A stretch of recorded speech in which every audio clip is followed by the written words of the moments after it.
Bueno, empezamos hoy un nuevo tema, que es el estudio del periodo inmediatamente anterior a la Segunda Guerra Mundial. Básicamente nos vamos a detener en el periodo que va desde 1932-33 aproximadamente hasta el estallido de la Segunda Guerra Mundial en 1939. Lo que vamos a ir viendo es el colapso del sistema de relaciones internacionales que tiene lugar tanto en Asia como en Europa, como consecuencia del aumento de las potencias expansionistas de carácter totalitario, especialmente la Alemania nazi, pero también la Italia fascista o el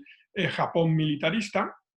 y el fracaso de las instituciones que se crearon después de la Primera Guerra Mundial, especialmente la Sociedad de Naciones, para poner freno y encauzar estas crisis internacionales por vías pacíficas. Vamos a detenernos en el estudio primero del fracaso de la Sociedad de Naciones y luego nos fijaremos en el proceso en el que se produjo el expansionismo nazi desde la subida de Hitler al poder en 1933 y especialmente cómo desde 1934-35 de manera deliberada va a ir incumpliendo uno tras otro las restricciones que el Tratado de Versalles imponía a Alemania.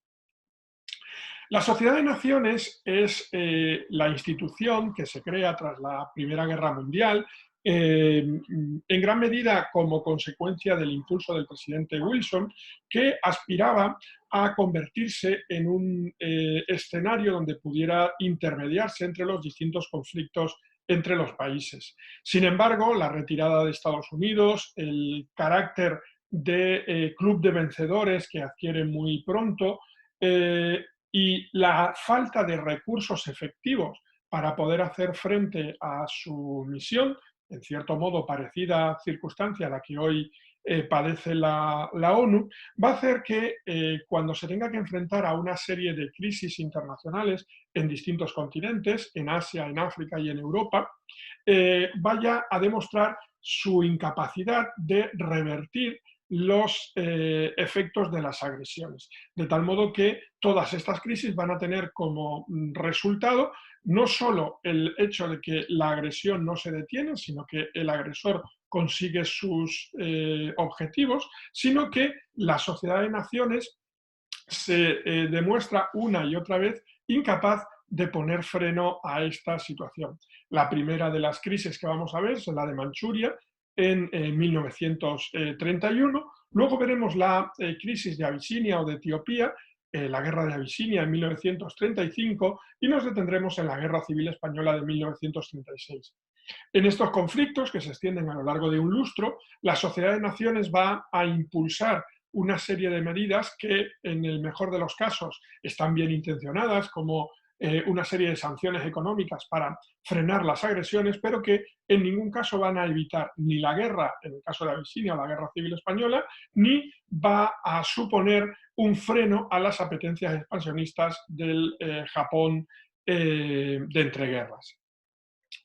Manchuria va a ser ocupada por Japón en 1931. Manchuria es una provincia, una región de China que se encuentra en la frontera entre ese país, Corea y Rusia. Recordad que desde 1904 y posteriormente en 1910, Japón ha iniciado una expansión en Asia, en su enfrentamiento primero con Rusia, en la guerra ruso-japonesa de 1904-1905, estableciendo un protectorado sobre la península de Corea, que se convierte en una colonia japonesa en 1910, y pretendiendo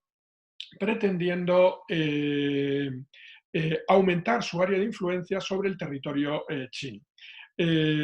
Acudiendo a una excusa, va a intervenir. La excusa tenía que ver con los intereses japoneses en la línea de explotación del ferrocarril de Manchuria, va a intervenir en esa región de China, ocupándola y creando a partir de ese momento un estado títere, es decir, un estado aparentemente independiente, Manchukuo, al frente del cual se pone a Puyi, el último emperador manchú que había sido destituido en 1911, era un niño entonces. Hay una película, El último emperador, de Bernardo Bertolucci, que narra estos acontecimientos y que se va a convertir, como digo, en un Estado sometido en última instancia a los intereses de Japón. Se le trataría de una especie de protectorado. La Sociedad de Naciones va a enviar perdón, un comité para que elabore un informe sobre la circunstancia de Manchuria, encabezado por un británico, Lytton, y en 1932 publica ese informe que va a condenar la actuación de Japón. El resultado va a ser el abandono de Japón de la Sociedad de Naciones al sentirse atacado o ofendido, pero lo cierto es que la agresión sobre China no va a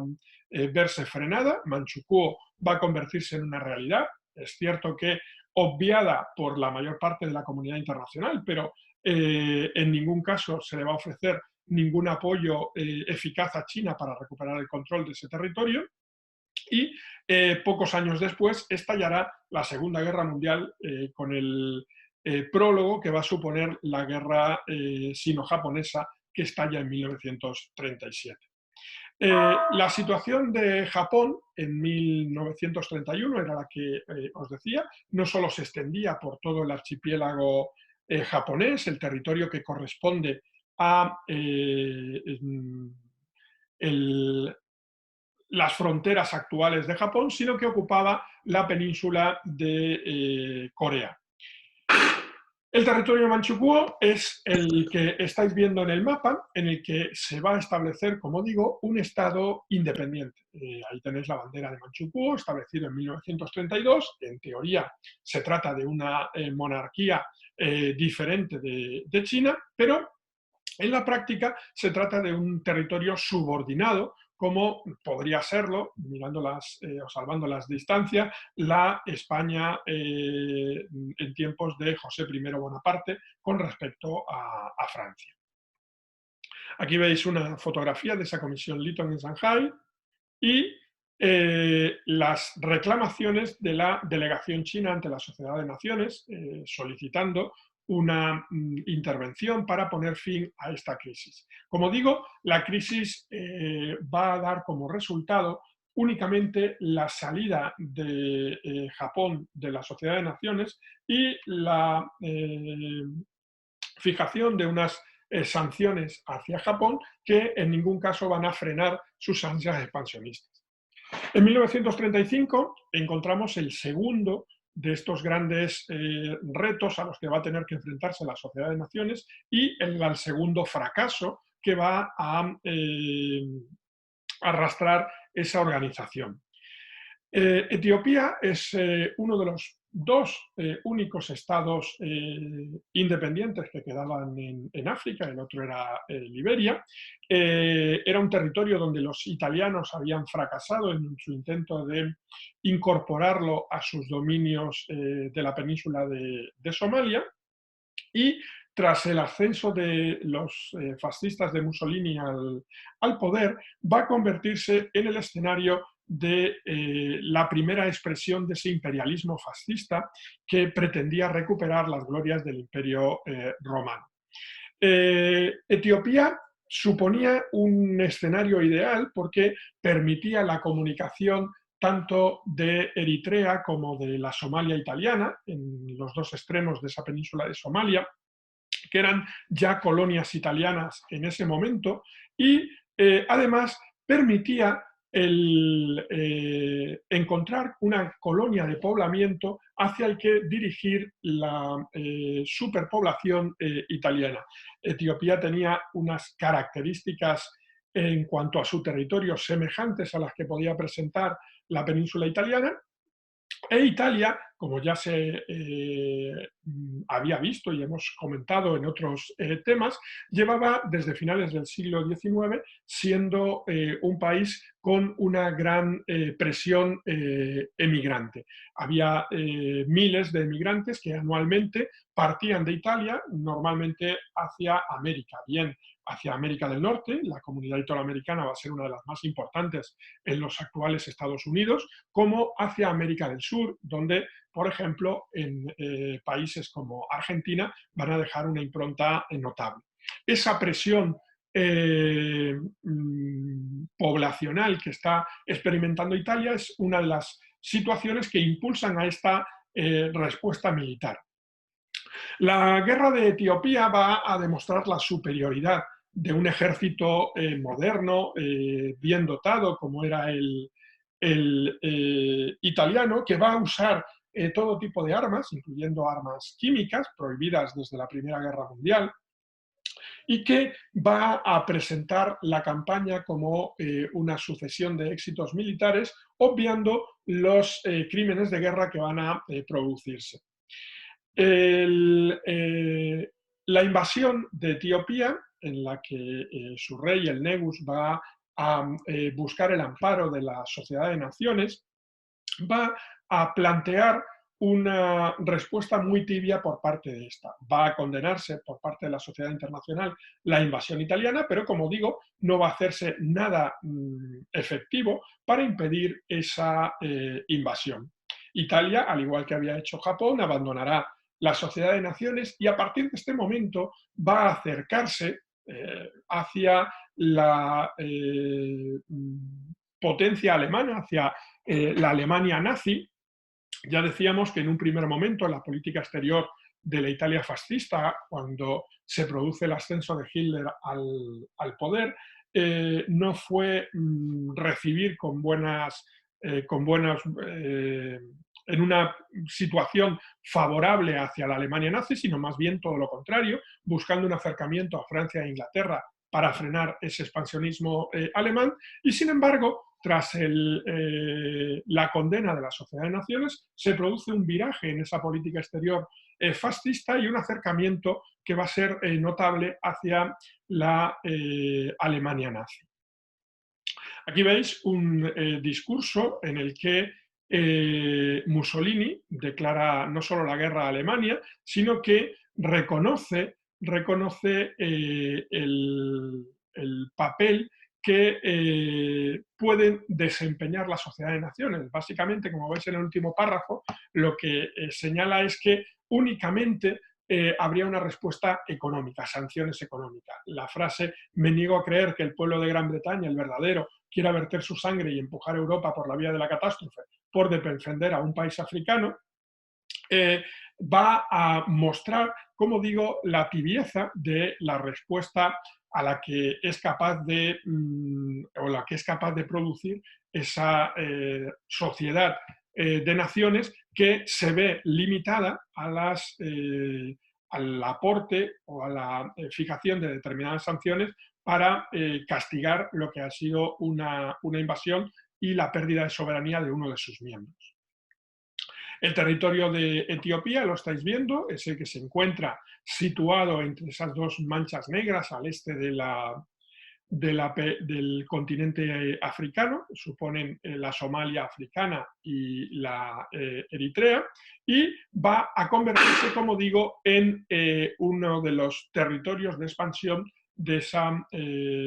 colonización italiana. Como veis en el mapa, en este momento, en 1935, ya solo Liberia queda al margen de la colonización por potencias exteriores. Aquí veis imágenes que muestran la capacidad bélica que Italia despliega en Etiopía, lo cual va a hacer que la guerra sea completamente desproporcionada ante la falta de armamento equivalente por parte de los etíopes. Se suele decir que la Fuerza Aérea Etíope apenas disponía de un avión, el del propio Negus. En Italia, las sanciones de la Sociedad de Naciones se cuestionan al modo de estos regímenes totalitarios, con grandes manifestaciones populares que van a colmar las distintas localidades italianas. Aquí veis una fotografía del ministro Ciano, que era también yerno de Mussolini, y al propio Mussolini pasando revista a las tropas que se habían destacado en la guerra de Italia. Italia va a intervenir también en el conflicto español. En 1936, muy pronto, va a ofrecer su ayuda a los militares sublevados, permitiendo, por ejemplo, que los aviones italianos hagan posible el traslado del ejército de África, del continente africano, a la península. Y también muy pronto en la guerra van a intervenir otros países como la Alemania nazi y la propia Unión Soviética, que se va a destacar en su apoyo a la causa republicana. Sin embargo, y aunque en un primer momento la guerra civil española, como digo, va a movilizar apoyos de muchos países de distintas procedencias, Francia, México, etcétera, va a verse o va a observarse el potencial peligro que suponía esta guerra para la estabilidad regional, una estabilidad que en 1936 está muy cuestionada, teniendo en cuenta el ascenso y la agresiva política exterior que está desarrollando la Alemania nazi. Por ello, se va a impulsar desde Francia y desde Gran Bretaña un comité llamado Comité de No Intervención o Comité de Londres, que pretendía, disculpad, que pretendía limitar el alcance del conflicto civil a España, evitando que se pudiera convertir en la chispa que desencadenara una guerra mundial. A pesar de que entre los firmantes de ese comité de no intervención están Italia, Alemania o la Unión Soviética, lo cierto es que los estados totalitarios, tanto los nazifascistas como el comunista, van a seguir participando activamente mediante la entrega de material, cuando no con la presencia de tropas o especialistas, en el conflicto civil hasta su finalización en 1939. El gran interruptor de ese equilibrio que había vivido la política exterior en Europa, dicho de otro modo, que me he expresado muy mal, el polarizador de esta escalada de tensión que va a vivir Europa en la segunda mitad de los años 30 es sin duda la Alemania nazi. Cuando Hitler llega al poder en enero de 1933, inicia un proceso de construcción de ese Estado totalitario que hemos visto en en temas anteriores, un proceso por el que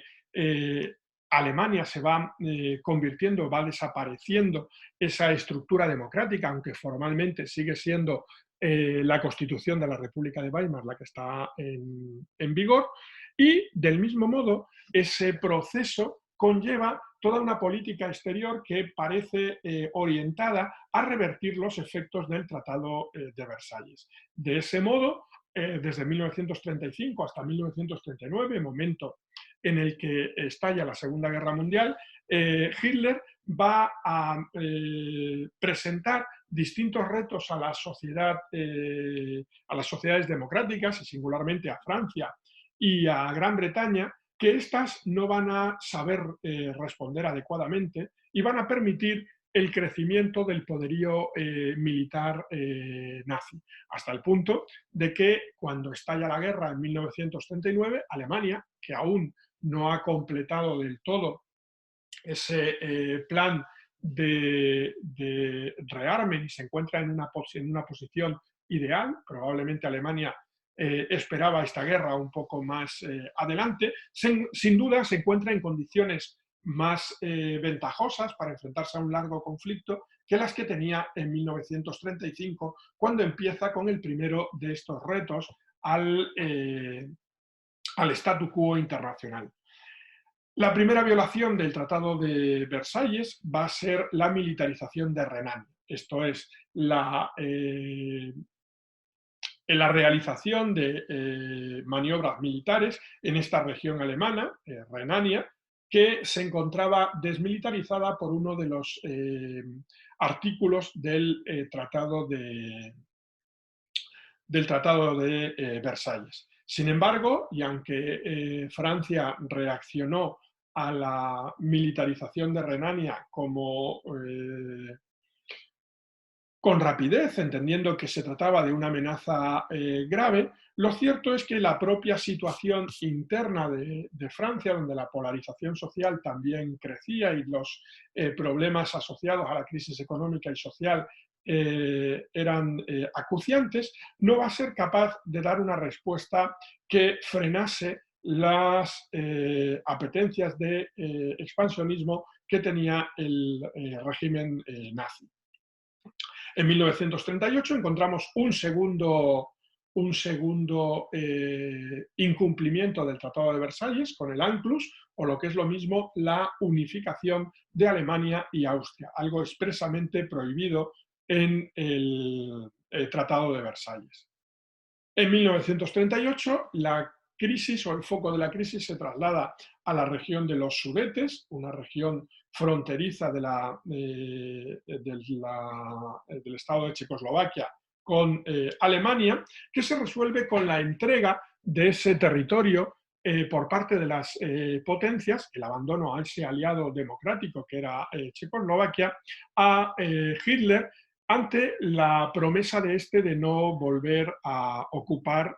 o de no tener ninguna otra apetencia territorial. Muy pronto se desmentirá esto cuando en 1939 se conquiste la totalidad de Checoslovaquia, incorporando gran parte de ese territorio al propio Reich y creando un Estado títere.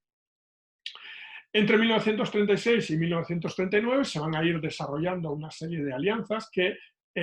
anticiparán el marco en el que se va a desarrollar la Segunda Guerra Mundial, no solo el pacto de acero, que va a ser la base del eje, sino también el pacto de no agresión germano-soviético que se firmará en en agosto de 1939, apenas semanas antes de que comience la Segunda Guerra Mundial y que unirá los destinos de dos de los estados totalitarios. Bueno, esta es la situación de Europa, con la indicación de los tres estados totalitarios del momento, la Alemania nazi, la Italia fascista y la Unión Soviética comunista. Y vamos a ir viendo ese proceso de incumplimientos que Alemania va a ir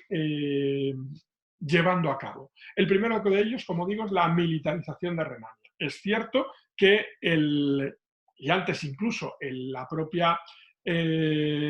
propio rearme, es decir, la propia decisión de dotar de nuevo armamento al ejército alemán, algo que estaba limitado por el Tratado de Versalles, tanto la dimensión del ejército alemán como las armas que estaban a su disposición estaban limitados.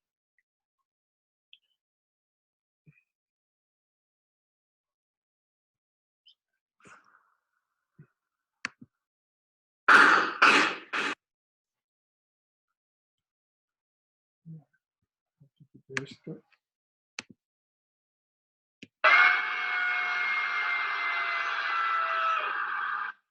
El segundo problema va a suponer la intervención en la Guerra Civil Española, una guerra civil en la que no solo se van a dirimir cuestiones que